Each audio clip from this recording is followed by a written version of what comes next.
নিজের গড়েই বিক্ষোভের মুখে শুভেন্দু অধিকারী। শুক্রবার তমলুকের টোটাবেড়িয়ায় রূপনারায়ণ নদীর বাঁধ মেরামতির সূচনা করেন তৃণমূলের এই সাংসদ। উপস্থিত ছিলেন রাজ্যের আরেক মন্ত্রী সৌমেন মহাপাত্র। অনুষ্ঠান সেরে ফেরার পথে হঠাৎই শুভেন্দু অধিকারীকে ঘিরে বিক্ষোভ দেখাতে শুরু করেন গ্রামবাসীরা।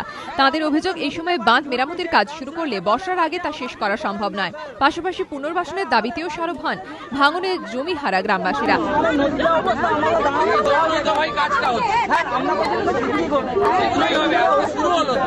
বিক্ষোভের মুখে ক্ষতিপূরণের প্রশ্ন উঠলে জেলা পরিষদের দিকে বল ঠেলে দেন শুভেন্দু অধিকারী।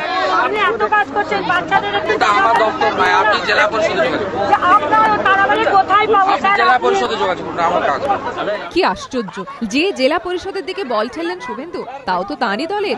এখানেই শেষ নয়। এরপর সাংবাদিকরা এই প্রশ্ন তুললে শুভেন্দুর জবাব, স্থানীয় কাউন্সিলরকে বলুন।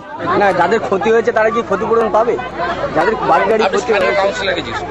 এবারও নিজের দলকে বিড়ম্বনায় ফেললেন শুভেন্দু। কারণ পিঠ বাঁচাতে কাউন্সিলরের কথা বললেও তমলুক পৌরসভার 14 নম্বর ওয়ার্ডে কাউন্সিলর তৃণমূলেরই রবীন্দ্রনাথ সেন।